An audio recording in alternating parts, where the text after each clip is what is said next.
Naloka ako sa mga comment section ng mga account ng mga kapatid ko. Ito si Adrian Yay, ang bunso naming kapatid na lalaki. At ito naman si Elaine Yay, ang bunso naming kapatid na babae o ang pinakabunso sa aming lahat. Try nyong pumunta sa mga videos nila, ang mga nakalagay doon sa search box.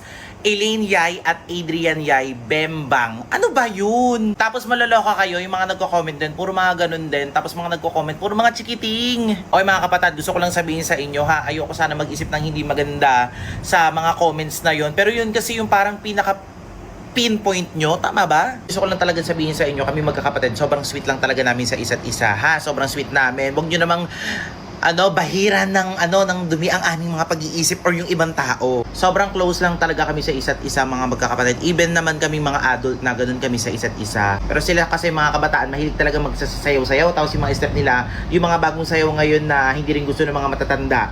So panoorin nyo na lang kayo na mag-judge. So panoorin nyo sila kung gano'n sila ka-sweet sa isa't isa. Ha? As magkapatid. O yan, panoorin nyo sila. Ganyan lang talaga sila ka-sweet. Diba? Diba nag-attitude pa? O diba, ganyan lang talaga sila. Lagi nagsasayaw.